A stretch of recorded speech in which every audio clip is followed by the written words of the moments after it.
সোদপুরের টি পাপি ব্রাঞ্চে চলে গেলাম বিরিয়ানি খেতে। ভাবছি এত গরমে কিভাবে গেলাম। হ্যাঁ সত্যি এই গরমে এত কষ্ট হয়েছে যেতে আর আসতে। তবে যাই হোক, আমরা বিরিয়ানি লাভার বলে কথা, যে কোনো জায়গায় যে কোনো মূল্যে চলে যাব। তো ট্রেনে করে গেছিলাম এখান থেকে দমদম হয়ে, দমদম থেকে ট্রেনে করে সোদপুর। আর এদের অ্যাম্বিয়েন্সটা দেখার মতো সুন্দর ছিল। যদিও আমি যেদিনকার গেছিলাম ওয়ার্কিং ডেতে গেছিলাম, তো একটু ফাঁকা ছিল। আমি দুপুরবেলা টাইমে গেছিলাম। বাইরে মারাত্মক গরম ছিল, কিন্তু এখানে অ্যাম্বিয়েন্সটা ঢোকার পরে একদম চিল্ড হয়ে গেলাম। আর তারপরে খুবই ভালো লেগেছে আমার। এই সামনে বসার সিটিং অ্যারেঞ্জমেন্টও আছে, যারা ওয়েটিং করবে তাদের জন্য এখানে এসির ব্যবস্থাও রয়েছে। আর এটা হচ্ছে সামনেটা পার্টি বুকিংয়ের জন্য। তো আমার এখানে এসে খুবই ভালো লেগেছে। প্রথমত অর্ডার করার সাথে সাথেই চলে এলো আমাদের বিরিয়ানি। আর বিরিয়ানি থেকে যখন ধোয়া ছাড়ছে, উফ, আমি ওয়েট করতে পারছি না কতক্ষণে খাবো। আর বিরিয়ানিটা দেখার পর দিল গার্ডেন গার্ডেন হয়ে যাওয়ার মতো অবস্থা হয়ে গেছিল। আর স্পেশালি বিরিয়ানি এত দূরে খেতে আসার একটাই কারণ, মাটন। তো সেহেতু মাটন বিরিয়ানি অর্ডার করে ফেললাম। আর মাটনের পিসটা যা দিয়েছিল তা তো বলার বাহুল্য। মানে এত বড়, আমি কলকাতায় কোনো দিন মাটন বিরিয়ানি খেয়েছি, এত বড় পিস খাইনি। এত সফট রেয়াজি মাটন পিস আমি কখনো খাইনি। আর বাসমতি যে রাইসটা ছিল এত লম্বা লম্বা, মানে সত্যি ভীষণ ভালো লাগার মতন। আর বিরিয়ানির কোয়ালিটি আর টেস্ট নিয়ে তো কোনো কথাই হবে না।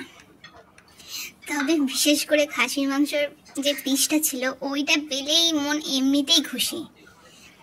তবে আমি পুরো বিরিয়ানি একা শেষ করতে পারিনি, আমার একটু কষ্ট হচ্ছিল। আর সাথে এরা দিয়েছিল স্যালাড, দিয়েছিল সাথে পুদিনা পাতার চাটনি, যেটা গ্রিন চাটনি হয়, সেটা দিয়েছিল।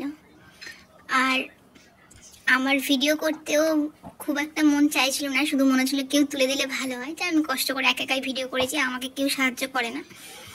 তো আমার তো এত ভালো লেগেছে এখানে এসে, এত ভালো লেগেছে, এত ভালো অভিজ্ঞতা।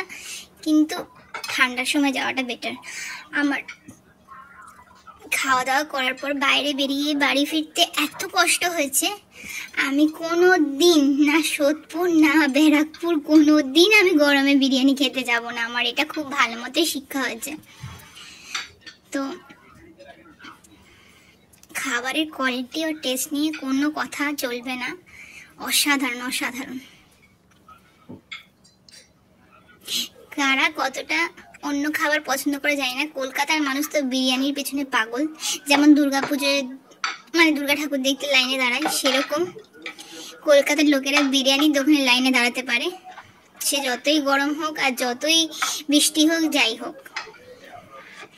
তো আমার সত্যি কথা বলতে আমার বিরিয়ানি কোয়ালিটি ওয়াইজ খুবই ভালো লেগেছে। দামটাও রিজনেবল ছিল, 330 করে, সবই ভালো।